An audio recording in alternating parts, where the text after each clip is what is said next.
하나님 말씀 보겠습니다. 오늘 본문 두 군데인데 이사야 말씀부터 우리가 보도록 하겠습니다. 이사야 40장 27절부터 31절까지의 말씀입니다. 이사야 40장 27절부터 31절 받들어 봉독하겠습니다.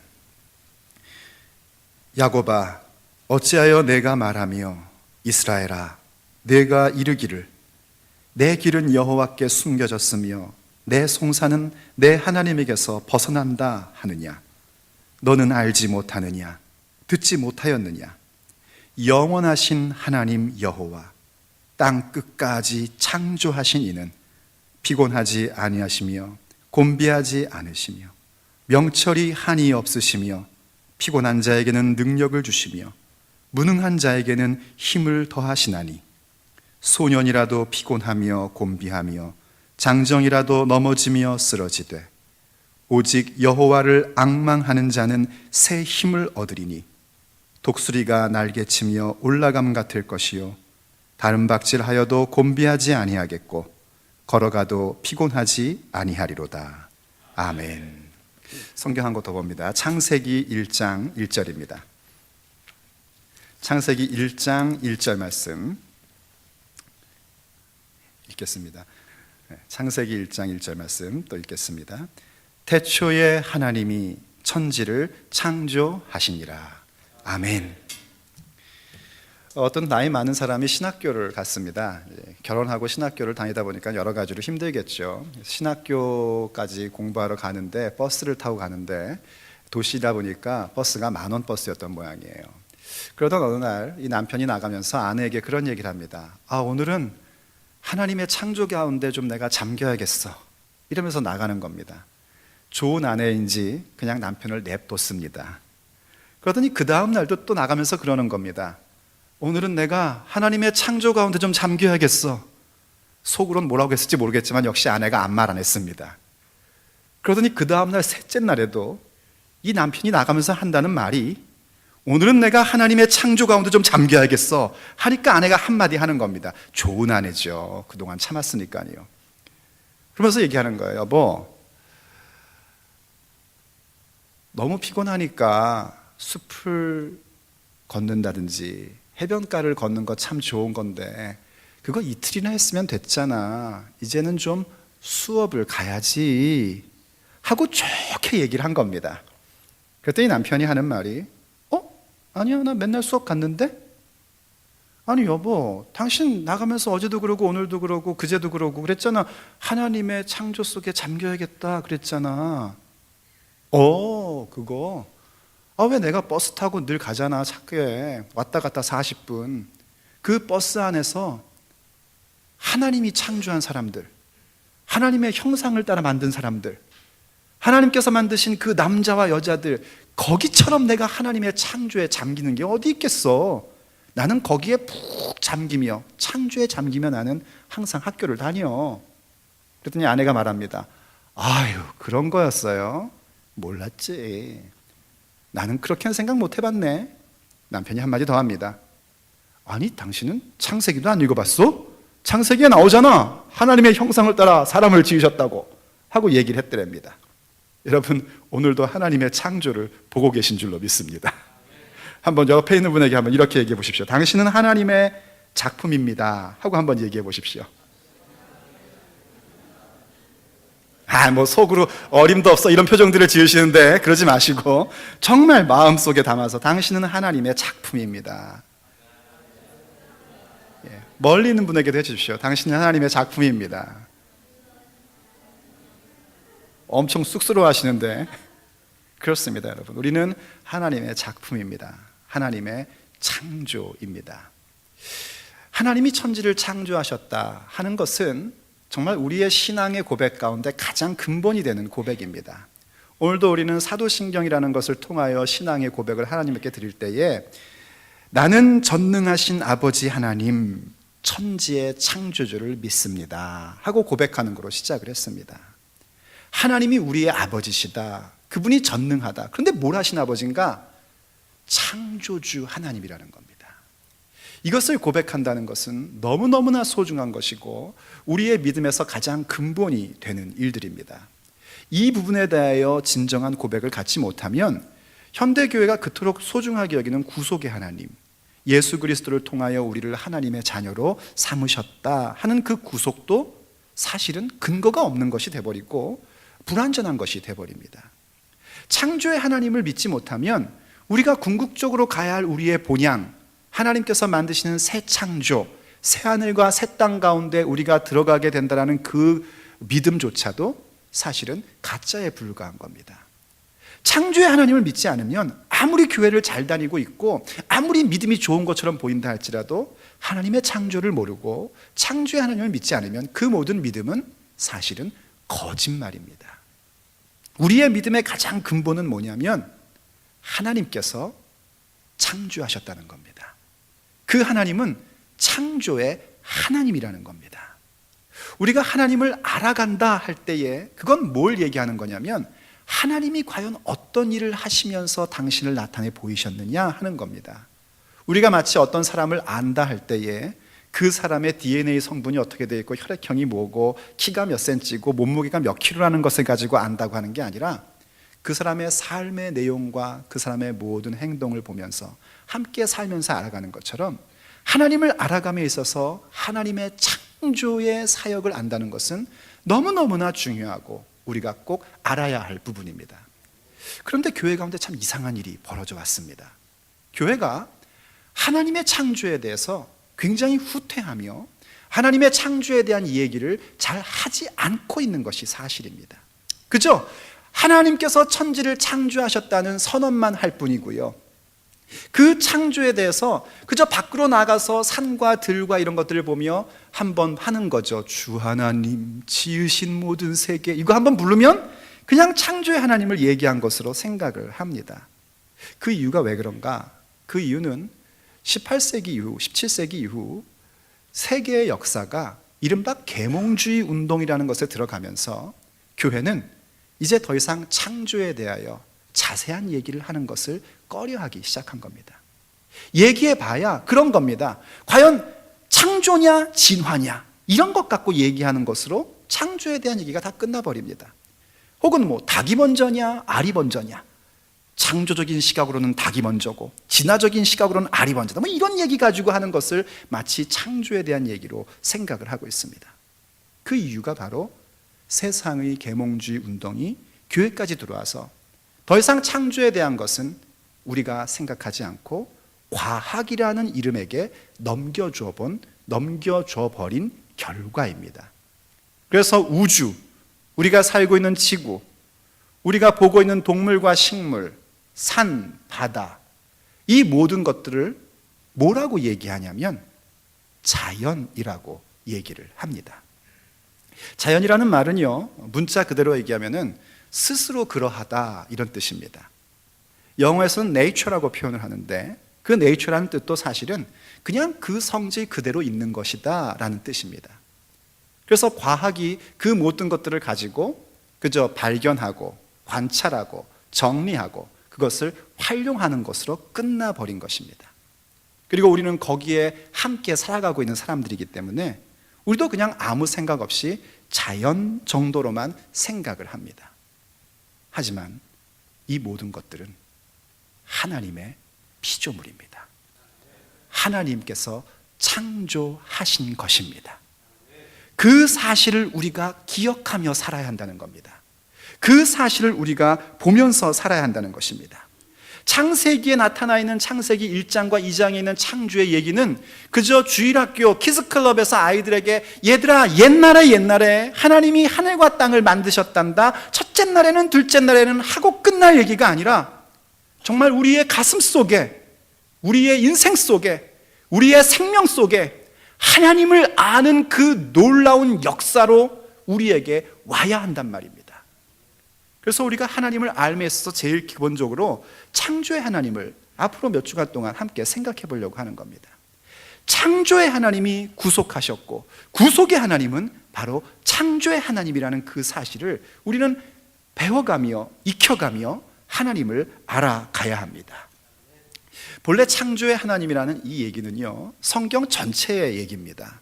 성경 전체는 창조의 하나님에 대한 것들을 계속해서 이야기를 해주고 있습니다. 구속의 하나님을 얘기하는 것만큼이나 창조의 하나님을 우리에게 얘기해주고 우리로 하여금 이 모든 창조 속에서 하나님을 알아가고 배워가기를 원합니다. 창조와 구속이라는 것은 결코 분리될 수 없는 하나님의 성품이고 하나님의 특징이고 하나님의 일하심에 대한 부분들입니다. 그래서 사실은 창조에 대한 얘기만 하면서도 우리는 하나님을 알미라는 걸 다 끝낼 수 있지만 거기에서 좀 더 자세하게 창조를 중심으로 해서 구속과 하나님의 성품과 하나님의 일하신 모든 것들을 하나씩 추적하며 하나님이 누구인지를 알고 그 하나님에 대한 알을 갖고 하나님과의 사귐의 자리로 가고자 하는 겁니다. 그런데 창조에 대한 얘기를 하려면, 창조의 하나님을 알려면 그래도 누가 뭐라고 해도 창세기 1장 2절을 짚고 넘어가야 됩니다. 창세기 1장을 혹시 아직까지 못 읽어본 분이 계신다면 손들라고는 안 할 테겠지만 오늘 집에 가서 꼭 한번 1장과 2장을 읽어보십시오. 보통 교회 다니면 성경 내가 읽겠다는 창세기 1, 2장 정도는 읽는 거 아닙니까? 근데 그걸 읽는 것만큼 창세기 1장과 2장을 바르게 이해하는 사람들은 그렇게 흔하지가 않습니다. 오늘 우리는 창세기 1장, 2장 속에서 과연 창조의 하나님을 안다는 게 뭔지, 하나님은 그 창조를 통하여 우리에게 어떠한 하나님의 모습을 나타내고 있는 것인지 하는 부분들을 함께 생각해 보려고 하는 겁니다. 먼저 우리가 좀 알아야 될 건 뭐냐면 창조의 하나님을 안다는 것, 창세기의 창조 기사를 보면서 창조의 하나님을 배우며 알아간다는 것은 우리가 현대인의 입장에서 궁금해하는 궁금증들을 해소하는 것은 아니라는 것을 일단 좀 아셔야지 됩니다. 창세기 1장을 통해서 지금 현대의 과학이 이야기하는 내용과 현대의 문물로 알고 있는 지식에 대한 궁금증을 풀겠다는 것은 굉장히 어리석은 방법이고 결코 성경을 보는 시각이 아닙니다. 과학에서 말하는 것과 성경과는 일치될 수 있는 게 아닙니다. 과학은 그냥 보고 있는 모든 현상들을 눈으로 보고 관찰하고 정리하고 활용하는 것에 불과한 것이고, 성경은 우리한테 이 모든 하나님의 창조가 왜 존재하고 그 목적이 뭐냐 하는 것을 가르쳐 주는 내용입니다. 그래서 성경을 보면서 이런 거 궁금해하지 마십시오. 이를테면은 좀 배웠다고 그래서 성경의 첫째 날, 둘째 날 할 때 그 날이라는 단어가 과연 무슨 의미냐 하는 거를 고민하지 마십시오. 저도 옛날에 신학교 다닐 때 그것 때문에 페이퍼까지 쓴 기억이 나는데, 그 날이라는 단어가 히브리 말로 욤이라는 단어거든요. 욤, 요놈이 아니고 욤. 이 욤이라는 단어인데, 이 욤이라는 단어가 하루 이틀하는 날로도 해석할 수 있지만 천년도 하나의 욤이라고 할 수 있고 어떤 시즌도 욤이라고 할 수 있단 말입니다. 그래서 이게 7날 동안 창조하신 게 실제로 우리가 지금 카운트하는 7날이 아니라 7의 시즌이 아니겠냐, 뭐 이런 식으로 해석을 하는데, 그거 전부 다 왜 그렇게 보냐면 현대 과학에서 우리에게 가르쳐준 내용들을 자꾸 성경에다가 맞추고 싶은 충동 때문에 그런 겁니다. 그런 거 보려는 거 아닙니다. 또 우리 젊은 사람이나 학생들이 자주 던지는 질문이 있잖아요. 하나님을 믿던 부정하든 간에 누구나 다 인정할 수밖에 없는 사실, 공룡이라는 게 있는데 과연 창세기의 공룡의 창조는 어디에 있느냐 물어보지 마세요. 그런 거는 성경에서 설명해 주질 않습니다. 왜 그러냐면 창세기라는 책은 우리가 믿건대 언제 쓰여진 책인 거 아니? 지금으로부터 약 3,500년 전에 쓰여진 책입니다. 그때 쓰여질 때에 2014년 2월 16일 칠리와 한인 장로교회에 나와 있는 18살 먹은 어떤 한 젊은이를 위하여 하나님이 뭔가를 기록해 준 거라고 생각하면 그건 오해입니다. 3,500년 전에 쓰여질 때 그 성경은 누구에게 첫 번째 독자로 쓰여진 거냐면 출애굽하고 있는 히브리인들에게 기록해 주고 있는 겁니다. 그들을 위해서 먼저 쓰여진 겁니다. 그래서 그 히브리인들은 원래 공룡이 뭔지 모릅니다. 그들은 빅뱅 띠오리가 뭔지 모릅니다. 그들은 앱솔루트 디자이너가 뭔지 모릅니다. 그런 거에 대해서 관심 없습니다. 들어본 적도 없고 생각해 본 적도 없습니다. 그들에게는 그저 그들이 지금 보고 있는 산과 들과 물, 저 별, 저 해, 저 달, 과연 저것들이 어디서부터 온 것일까? 그리고 자기들이 노예로 살고 있던 이집트에서 정말 조금만 뭔가 좀 특별하고 조금만 장엄하고 그러면 그 모든 것들을 신격화시켜주고 있었는데 하나님은 그들의 그 사고방식을 다 뜯어 고치셔서 그 모든 것들은 신격화되고 신적인 존재와 경배받을 존재가 아니라 하나님이 만드신 피조물들에 불과하다 하는 것들을 가르쳐 주시는 게 이 창세기 1장 2장의 목적이었던 겁니다. 그러니까 우리가 그런 질문을 던지면은 이게 어그러지는 겁니다. 뭔가 초점이 맞지 않는 겁니다. 그래서 답이 나오질 않아요. 창세기를 보면서 그러한 부분들을 질문을 던지고 싶은 마음은 들 겁니다. 그리고 그런 질문을 목사인 저에게 젊은이들이 할 수는 있습니다. 그럼 저는 최선을 다해서 제가 갖고 있는 지식을 동원하여 설명을 해줄 겁니다. 하지만 나오는 결론은 똑같을 겁니다. 그거는 네가 물어볼 뿐이 아니고 그건 우리가 알 바가 아니고 과연 창세기를 통하여 당신 자신을 나타내 보여주시는 창조주 하나님은 어떤 하나님이고 어떻게 일하셨고 그것을 통하여 우리가 그 하나님을 어떠한 하나님으로 알아야 하는가 하는 부분을 보는 것이 창세기에 나온 창조 기사를 통하여 하나님을 알에 대한 바른 출발점입니다. 그래서 여러분들이 그러한 것들을 먼저 이해하고 시작을 하셔야 됩니다. 그런 것으로 볼 때에 과연 이 창세기 1장의 기사는 뭐냐면 과학적 사고로 기록된 것도 아니고 수학적 사고로 기록된 것도 아니고 역사적 사고로 기록된 것도 아닙니다.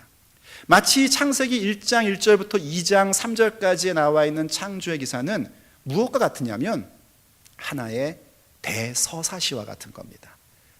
우리 젊은이들은 대서사시 그럼 이해 잘 안 되죠. 학교에서 배웠습니까? 에픽 포엠, 에픽 우리 어른들을 위하여 에픽 포임, 에픽 포엠 배웠죠? 바로 그런 겁니다. 대서사시. 앞으로 일어날 여러 가지의 이야기들을 위하여 그것을 끌어안고 있는 하나의 오페라와 가사, 오페라의 가사 같은 아리아 같은 그러한 노래로 나오고 있는 겁니다. 그래서 그러한 시각으로 바라보고 이 얘기를 시작을 해야 되는 겁니다. 창세기 1장 2장에서 창조의 하나님이 어떠한 분인지를 오페라의 가사처럼 혹은 대서사시처럼 그런 시각으로 보면서 이제 앞으로 계속해서 성경의 역사가 기록되는 그 가운데에 하나님은 그러한 하나님이셨구나 하는 걸 이해할 수 있게끔 해주는 거죠. 그래서 이 대서사시적인 관점으로 성경 창세기 1장을 바라보면은 우리가 뭘 발견하게 되는 거 하니 여기에는 하나의 리듬이 있다는 것을 발견하게 됩니다. 하나님의 시간의 리듬이 여기에 나타나고 있습니다. 이런 겁니다.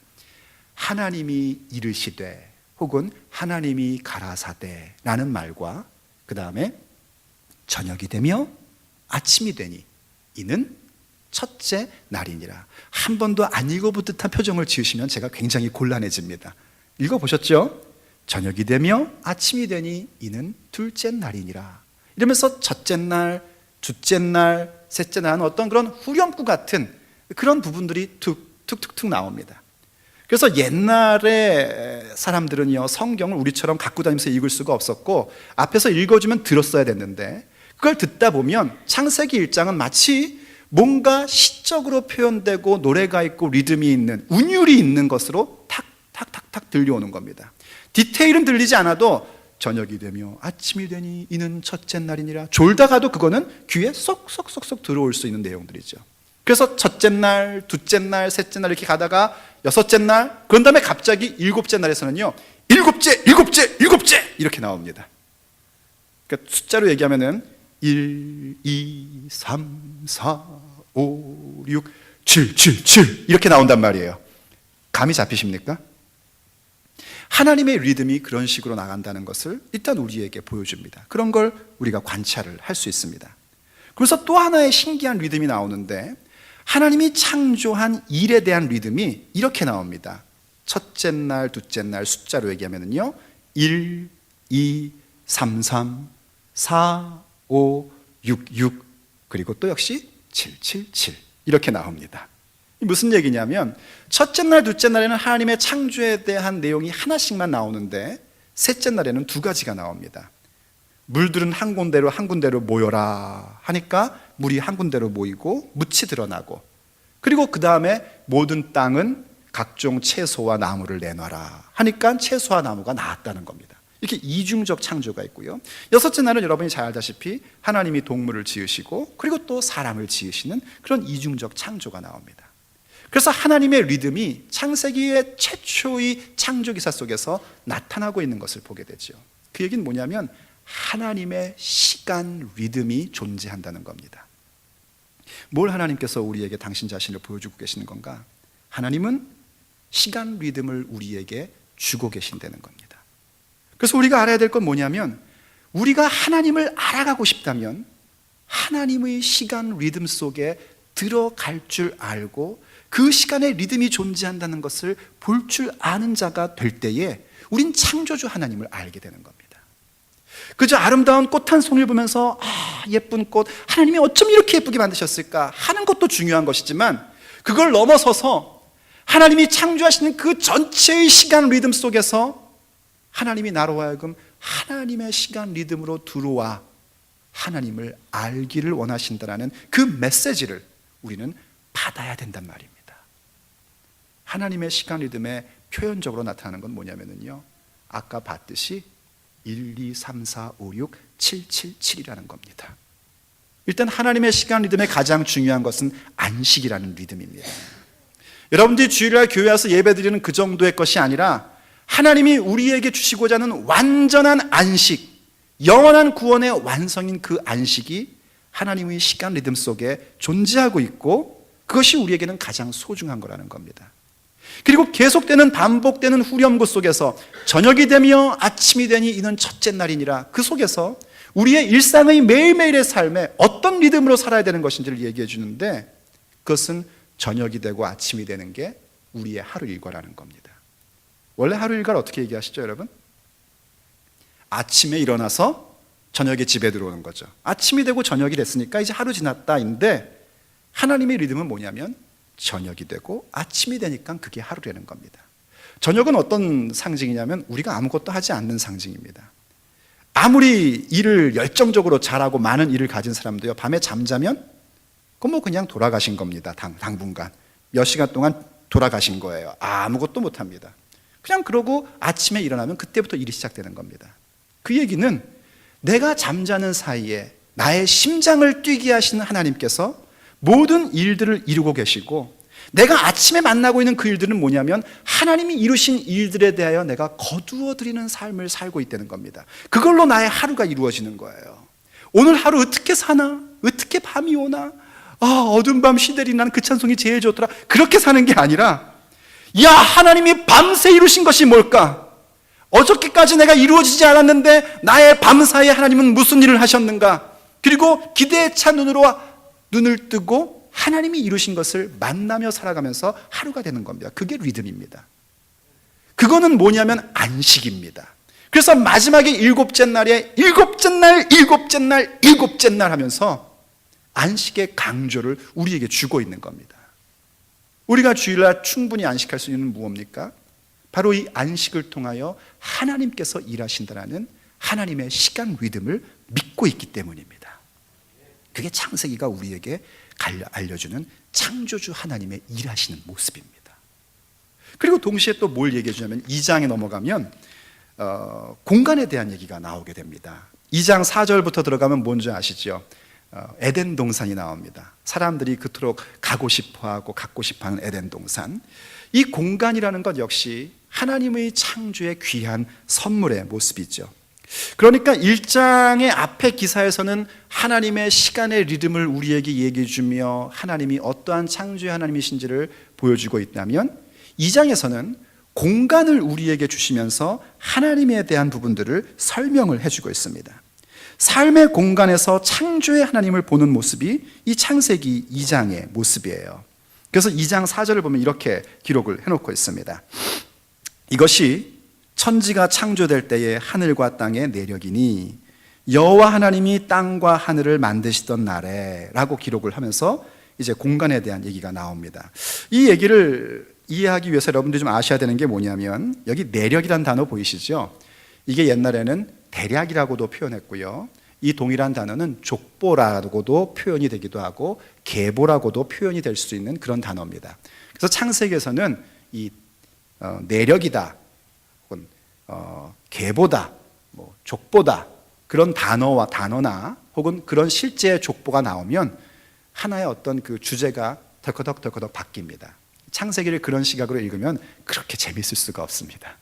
그래서 족보가 나오면은 이제 또 주제가 바뀌나 내용이 바뀌나 이렇게 기대하셔도 될 만큼 그런 식으로 나옵니다.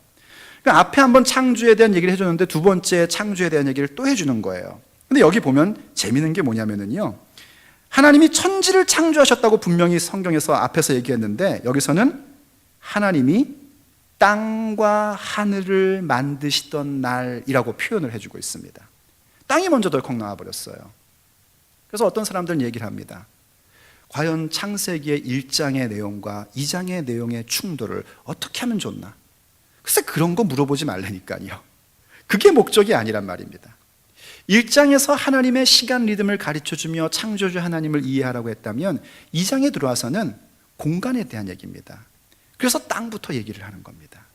땅에 대한 얘기를 하고 그 공간을 하나님이 어떻게 채우시는가 했더니 그 공간을 채워가야 할 사람에 대한 창조에 대해서 하나님의 손길과 호흡에 대한 얘기가 나옵니다. 그리고 그 자리 가운데 하나님이 무엇을 채워주시냐면은 사람과 하나님과의 관계 속에서의 언약이 맺어져야 될 생명나무와 선악을 알게 하는 나무가 심어지게 되고요.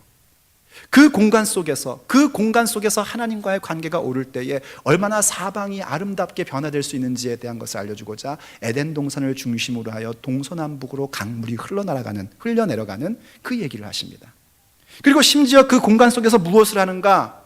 하나님이 하셨던 창조의 역사와 비슷하게 닮아가는 하나님 닮는 아담이 하나님이 지은 짐승들을 가지고 오실 때에 그것을 보고 이름을 짓는 사람의 사역이 나옵니다. 사람이 해야 할 일이 나옵니다. 그리고 급기에 어디까지 나오냐면 사람이 혼자 사는 게 좋지 못하다 하시면서 아담의 갈비뼈를 취하여 하와를 만들어주시고 하나님으로 말미암은 공동체에 대한 형성을 얘기를 해줍니다. 무슨 얘기냐면 하나님이 만드신 공간이 있다는 겁니다. 내가 살고 있는 삶의 공간은 어쩌다 보니까 살고 있는 공간이 아니라 하나님의 창조의 하나님이 함께하는 공간이라는 걸 얘기해 준다는 겁니다. 그래서 그 시각으로 창세기 2장의 내용들을 우리가 파악하고 봐야 됩니다. 예전에 제가 젊었을 때 어떤 스님이 그런 얘기를 하시더라고요. 무슨 목사가 스님 얘기도 들었는데 들었습니다. 그 스님은 제가 볼 때 아마 그 불교의 소승불교 쪽의 스님 같아요. 이 소승불교 쪽은 불교 가운데서도 굉장히 보수적인 불교고 굉장히 오래된 전통인데 불교의 기본 철학, 어떤 신은 존재할 수 없다라는 기본 철학을 굉장히 강조하는 그런 종파입니다. 불교는 원래 신을 인정하면 안 돼요. 그 교리적으로. 어쨌든 간에 그래가지고 그분이 이제 하는 얘기인데 자기가 창세기를 쭉 읽어보니까 이게 웃기다는 겁니다. 천지를 창조한 하나님, 그거 좋다는 거예요. 1장은요. 장엄하고 멋있고. 근데 그런 창조에 따르는 하나님이라는 사람이 아니죠. 하나님이라는 존재가 에덴 동산이라는 거 조그맣게 하나 만들어 놓고 그럴 거 아닙니까? 아담과 하와가 사는 동산이 뭐 얼마나 컸겠어요? 조그맣게 하나 만들어 놓고 거기에 나무 하나 툭 심어 놓고 먹지 마. 그런데 그거 툭 먹으니까 나가. 에이 무슨 하나님이라는 존재를 이렇게 째째하냐는 거예요. 여러분들은 한 번도 생각해 보지 않았었죠? 근데 이제 그분을 욕하지 마십시오. 그분이 나중에 그렇게 얘기하셨어요. 자긴 그렇게 이해가 안 되는데 뭔가가 있긴 있는 것 같다는 거죠.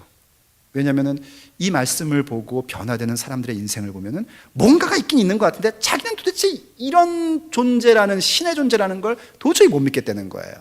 왜 그런가? 그렇게 보기 때문에 그런 겁니다. 그냥 하나님이 조그마한 동산 만들어 놓고 나무 심어 놓고 열매 먹으니까 나가? 이 얘기를 보면은 창세기 속에서 하나님이 만들어주신 공간에 대한 그 놀라운 역사, 창조의 하나님이 우리에게 나타내시고 우리에게 보시고자 하는 것들을 놓쳐버리며 살아가는 겁니다. 이 창세기 1장에서의 장엄했던 리듬은요, 어디에서 완성이 되는 거냐면 내가 살고 있는 조그만 공간에서 완성이 되는 겁니다. 아담은요, 우리하고 똑같은 사람이었습니다. 물론 우리보다 더 순수하고 지혜로웠을지 모르지만 우리하고 똑같은 한계를 가지고 있는 사람이었습니다. 그가 사는 에덴 동산이라는 것은 큰 것이 아니라 어쩌면 작았을 겁니다. 조그만했을 겁니다. 그가 작은 공간을 살고 있지만 그 공간이 어떻게 채워져야 될 것인가? 그 공간이 채워져야 될 것은 하나님과의 교제 속에 있는 하나님과의 언약의 관계요, 하나님을 닮아감이요, 하나님으로 말미암은 공동체의 형성이요, 하나님의 사역에 동참하는 것으로 그 공간이 채워지는 겁니다. 창조의 하나님이 그걸 지금 보여주는 거예요. 우리에게 뭘 얘기하시는 거겠습니까? 마찬가지입니다. 하나님의 시간 리듬을 갖고 있는 사람이라면 내가 살고 있는 삶의 공간, 그게 뭐 얼마나 큽니까? 조그만하지 않습니까? 한 주간 살면서 어떨 때는 칠리학을 벗어나지 않을 때가 한두 번입니까? 뭐 하루 이틀입니까? 우리가 사는 공간 조그맣니다. 집, 일터, 학교, 왔다 갔다 하는 출장 거리, 그게 다입니다. 그런데 그 속에서 창조의 하나님을 보는 겁니다. 그건 뭐냐면 나에게 주어지는 이 작은 공간이 에덴이 된다는 것은 그 작은 나의 삶의 공간 속에 창조의 하나님의 뜻을 이해하고 하나님과의 언약 속에서 하나님의 사역을 동참하며 내가 하는 일들 속에 하나님의 일이 있음을 알고 너와 나의 하나됨이라는 하나님 닮아가는 공동체성을 이루어갈 때에 우리는 그 공간에 거룩함을 만들어가는 것이고, 그것은 곧장 창조의 하나님이 어떠한 분인지를 내가 피부로 느끼며 경험하며 고백하며 살아가게 되는 겁니다. 아무리 여러분이 예배를 잘 드리고요, 밖에 나가면서 목사하고 인사할 때 천사 같은 표정을 지어도요, 집에 돌아가서 자기 배우자에게, 자기 자식에게, 자기 부모에게, 시부모에게, 처부모에게 만약 이상한 행동을 하고 항상 비아냥거리고 뭔가 또 지적할 것이 없는 걸 찾고 있다면 그것은 결코 좋은 신앙이 아닙니다. 왜냐하면 그 자리는 우리가 창조의 하나님을 발견하며 또한 창조의 하나님이 나에게 주신 공간이기 때문입니다. 바로 이렇게 창세기 1장 2장의 창조의 기사 속에서 우리는 어떤 하나님을 발견하냐면 리듬을 가지고 계시고 우리에게 공간을 베푸시는 하나님을 발견을 하는 겁니다. 그래서 내 인생의 리듬이 하나님의 리듬에 맞추어지고 내 인생의 공간이 하나님을 말미암아 채워질 때에 우리는 창조라는 것, 나무 한 그루 풀 한 포기 돌 하나 뿐만이 아니라 나의 모습, 너의 모습, 또 내가 담고 있는 모든 조직 가운데에 창조주의 손길을 직접 경험하고 보며 느끼고 살아가게 되는 겁니다. 그럴 때에 우리에게 어떤 현상이 일어나게 되냐면 우리의 인생 속에서 해결할 수 없는 일들이 풀어지는 창조주 하나님의 창조의 능력이 직접적으로 나타나게 되는 겁니다. 그건 어떤 내용이냐면 1장 기사에서 나오는 내용입니다. 1장 2절을 한번 보시겠습니까? 땅이 혼돈하고 공허하며 흑암이 깊음 위에 있고 하나님의 영은 수면 위에 운행하시니라 하는 기사입니다. 이 내용을 보면서 또 사람들이 얘기를 합니다. 1장 1절과 2절 사이에 무슨 일이 일어났길래 태초에 하나님이 천지를 창조하시니라면서 그 완벽한 선언 다음에 갑자기 땅이 혼돈하고 공허하며 흑암이 깊은 가운데 있었던 것이었던 건가? 그래서 사람들이 자꾸 해석을 합니다. 신학자들이요. 저도 젊어서 신학 공부할 때 그거 배웠습니다. 1장과 2장 사이에는 우리가 알지 못하는 일들이 생겨났는데 바로 성경에 나와 있는 천사들이 그때 창조가 되었고 그리고 천사만 창조된 것이 아니라 그때 어떤 사건이 있었는데 바로 마귀가 나타나는 일들이 있었던 것이었다. 그래서 갑자기 1장 1절과 2절에서 갑작스럽게 천지를 창조하시니라는 대선언 다음에 땅이 혼돈하고 공허하고 흑암이 깊은 가운데 있었다는 얘기였던 거였다 라고 얘기하지만 그것 역시 중요한 게 아닙니다. 그게 중요한 거라면 성경 어딘가에 이런 내용들이 있어야 됩니다. 그때는 바야흐로 하나님이 천지를 창조하시고 땅 위에 뭔가를 만들기 전에 있었던 일이었다.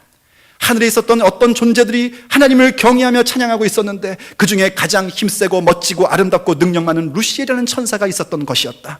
그러나 어느 날 그 루시엘이라는 천사가 갑자기 교만이 팍 들어와가지고 지가 하나님인 줄 알고 착각을 해서 하나님께 저주를 받고 쫓겨났는데 그 이름은 루시퍼, 바로 우리의 원수 사탄이었던 것이었다 라는 내용이 성경에 없습니다. 그저 그런 걸 알아보려고 우리는 외경을 찾고 위경을 찾습니다. 하지만 창세기에서 창조주 하나님을 안다는 것은 그 얘기를 찾는 게 아닙니다. 또 조금 똑똑한 사람은 발견했을 텐데요, 2절에서 갑자기 뭐가 나오면 땅에 혼돈과 공허와 흑암이 있었다는 거예요. 땅은 언제만 나오냐면은 3일째 될 때 나와야 되는데 왜 땅이 벌써 나오고 난리야? 이런 것도 별로 그렇게 중요한 발견이 아닙니다. 이때 땅이라는 단어는 온 세상이라는 그런 의미로도 해석할 수 있는 단어입니다. 온 세상이 공허하고 혼돈하고 흑암 속에 있었다는 거예요. 그 흑암과 공허와 혼돈이 있었던 세상, 그러한 세상 가운데 어떤 일이 벌어지고 있는 건가? 창조의 하나님의 리듬 속에, 창조의 하나님의 공간 속에 그 모든 흑암이 떠나가게 되고 그 모든 공허가 채워지게 되고 그 모든 혼돈이 질서로 잡힌다라는 것을 지금 창세기 기자가 보여주는 겁니다. 그게 하나님의 창조라는 겁니다.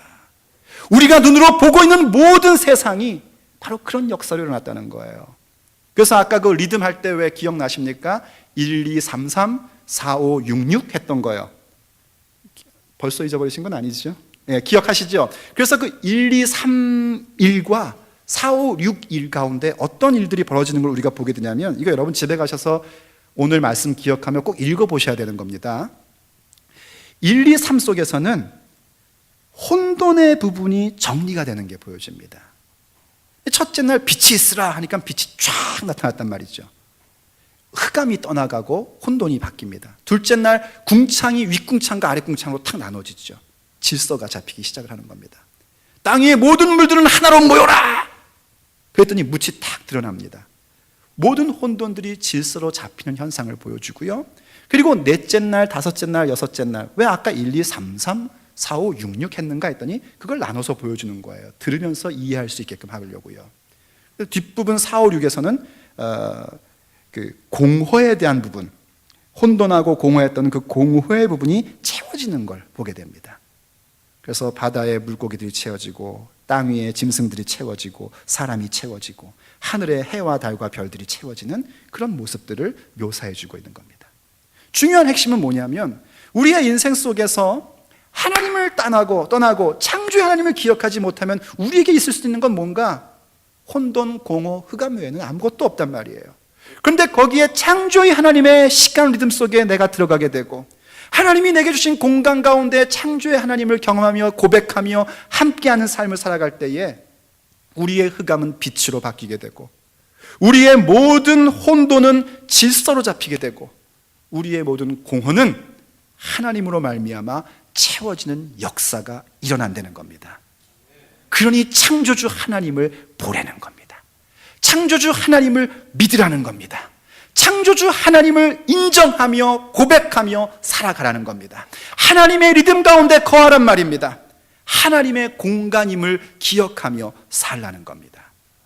그러면서 점점점 우리는 어디로 들어가게 되냐면 이러한 하나님의 창조의 리듬과 그 공간을 기억하고 하나님의 그 무한한 능력으로 말미암아 나로서는 도저히 해결할 수 없었던 흑암이었고 나로서는 정리할 수 없는 혼돈이었고 나로서는 채울 수 없는 공허였는데 하나님의 말씀으로 그 모든 것들이 정리정돈되고 채워지는 역사 속에 하나님의 전능함이 뭔지를 알게 되고 내가 경외하며 따라야 될 부분이 오직 하나님밖에 없다는 그 경배의 유일성을 우리가 피부로 느끼게 되는 겁니다.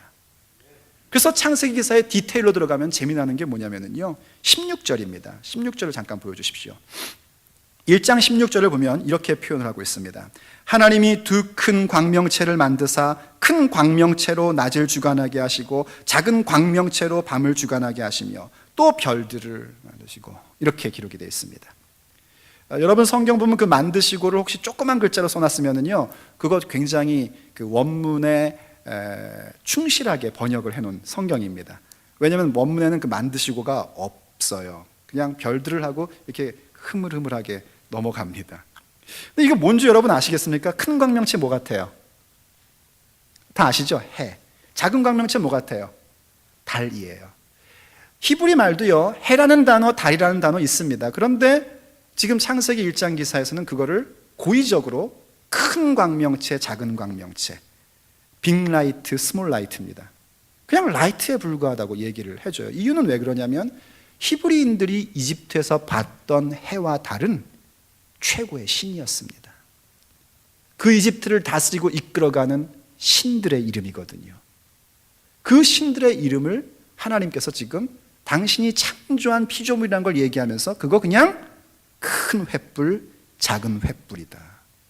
너희들을 위하여, 너희들이 갈 길을 밝혀주기 위하여 만든 나의 피조물이다 하는 것을 얘기해 주는 겁니다.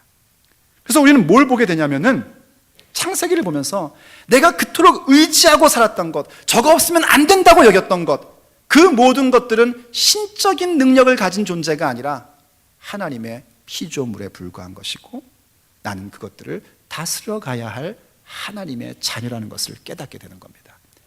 그리고 그 가운데에 하나님의 전능하심이 뭔지를 확실히 피부로 느끼며 살아가게 되는 것이죠. 그게 창조의 하나님을 알아가는 겁니다.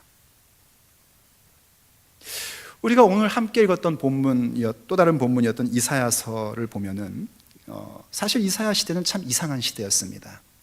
그 이사야 시대는 예배도 굉장히 화려했고요, 또 히스기야 같은 걸출한 인물도 있었습니다. 그런데 그러한 시대 속에 하나님이 이사야를 통하여 하나님 백성 유대인들에게 하신 얘기는 뭐냐면 저들이 입으로는 나를 존경하는데 마음으로는 존경하지 않는다, 그런 말을 하셨습니다. 굉장히 충격적인 얘기였습니다. 그러면서 또 뭐라고 말씀하시냐면 이 백성들이 정말 나로부터 받아야 할 위로가 없다는 겁니다. 그래서 이사야 40장 들어오면은 위로하라 위로하라 내 백성 위로하라 하는 하나님의 외침으로 시작을 합니다. 그래서 이사야서는요, 진정한 하나님의 위로를 주실 오실 메시아에 대한 예언의 말씀들이 굉장히 곳곳에 담겨져 있습니다. 그런데 특이한 점은 뭐냐면 오실 메시아에 대한 얘기를 하는 것만큼이나 창조주 하나님에 대한 얘기가 툭툭툭툭 튀어나오는 것을 보게 됩니다. 무슨 얘기냐면 아무리 종교적으로 화려하고 그럴듯한 모습을 갖고 있어도, 아무리 걸출한 지도자를 보면서 대리만족을 느끼며 살아도 우리의 마음 가운데 창조주를 기억하는 마음이 없으면 오실 메시아에 대한 희망도 위로도 존재할 수 없다는 겁니다. 창조의 하나님을 바라볼 때야 비로소 우리는 무엇을 알게 되냐면 하나님의 구속이 뭔지를 알게 되고, 그렇게 하나님께 구속받은 백성이 어떤 인생을 사는지를 알게끔 우리에게 하나님이 만들어주고 계신다는 겁니다. 그래서 아까 읽었던 이사야 40장 28절과 29절을 보면은 이렇게 얘기합니다. 사람들이 자꾸만 자기 인생 가운데 하나님이 도우심이 없다는 거예요. 하나님이 우리를 돌보지 않으신다는 겁니다. 하나님이 숨어 계신다는 겁니다. 그렇게 얘기하는 그들에게 하나님은 뭐라고 말씀하셨냐면 28절 29절 너는 알지 못하느냐 듣지 못하느냐 영원하신 하나님 여호와 그분은 누구냐면 땅 끝까지 창조하신 분이라는 겁니다. 그분은 피곤하지 않으시며 곤비하지 않으시며 명철이 한이 없으시며 피곤한 자에게 능력을 주시며 무능한 자에게 힘을 더하시는 하나님이다 하고 얘기를 하는 거예요. 어떤 하나님인가? 영원하신 하나님이고 천지를 창조하신 하나님이랍니다.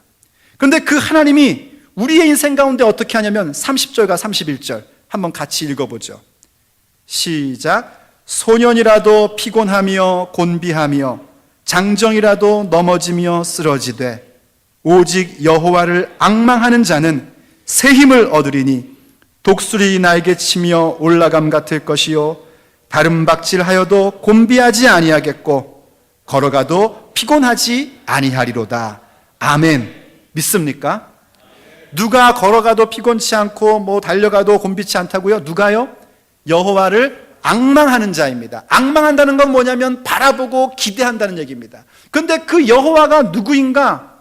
지금 방금 읽은 본문이 가르쳐주는 건 뭐냐면 그분은 영원하신 하나님, 창조주 하나님이라는 겁니다.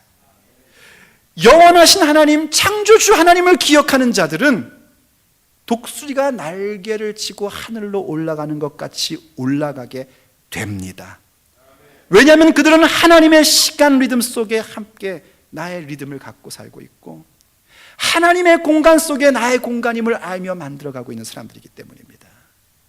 그들은 하나님의 전능함으로 말미암아 내 인생의 흑암과 공허와 혼돈이 빛으로 바뀌고 채워지고 질서가 잡힌다는 것을 알고 있는 사람들이기 때문이고 아무리 대단한 것처럼 보이는 세상의 것들일지라도 그것들은 하나님이 만드신 피조물에 불과하다는 것을 고백하며 나의 경배를 받을 분은 오직 하나님밖에 없다는 사실을 알고 하나님의 전능하심과 유일하심을 고백하는 사람들이기 때문입니다. 그게 창조주 하나님을 아는 사람들입니다. 그런 하나님과 사귀는 인생 속에 새 힘을 얻고 독수리 날개치며 올라감을 받는 그 모습, 아무리 다른 박질해도 곤비하지 않고 걸어가도 피곤하지 않은 인생이 되는 것은 너무나 당연한 결과의 모습인 겁니다. 창조의 하나님, 하나님의 창조하심, 그 가운데에 하나님의 알의 모습이 우리 가운데 있기를 간절히 바랍니다. 기도하시겠습니다. 사랑하는 하나님, 창조의 하나님을 우리에게 보여주셔서 감사드립니다. 어쩌다가 신통한 능력이 있는 하나님을 만나는 것이 아니라 내 눈으로 보고 있고 내가 살고 있고 내가 듣고 있고 내가 만지고 있고 내가 느끼고 있는 그 모든 것들을 창조하신 하나님을 알게 하시고 만나게 하시니 감사합니다. 하나님, 우리가 창조의 하나님을 기억하는 자가 되게 하여 주옵소서. 창조하신 이가 피곤치도 곤비치도 않는 전능하신 분이라는 것을 깨닫게 하여 주옵소서. 창조의 하나님을 앙망하는 자에게 새 힘을 주신다는 그 사실을 믿는 자가 되게 하여 주옵소서. 경험하는 자가 되게 하여 주옵소서. 그래서 주님 간구합니다. 우리의 삶의 시간과 공간 가운데에 하나님의 리듬이 있게 해주시옵시고 하나님을 닮아가며 하나님의 함께함이 존재하게 하여 주옵소서. 그래서 내가 살고 있는 모든 삶의 영역 가운데 있는 혼돈과 공허와 흑암이 오직 하나님의 말씀의 능력으로 사라지게 하여 주옵시고 질서가 잡히게 하시고 채워지게 하여 주시옵소서. 아무리 큰 광명체의 모습을 갖고 있다 할지라도 하나님의 피조물일 뿐이요 하나님의 전능함을 나타내는 창조물이요 오직 우리의 유일한 경배의 대상은 하나님뿐임을 우리의 삶의 가슴 깊이 깨닫게 하여 주옵소서. 그 감격이 있게 하여 주시옵시고 그 지혜가 있게 하여 주시옵시고 그 명철이 우리 가운데 있게 하여 주옵소서. 우리 주 예수 그리스도의 이름으로 간절히 기도 올립니다. 아멘. 주 예수여 어서 오시옵소서. 땅의 모든 끝 모든 족속 주를 찬송하게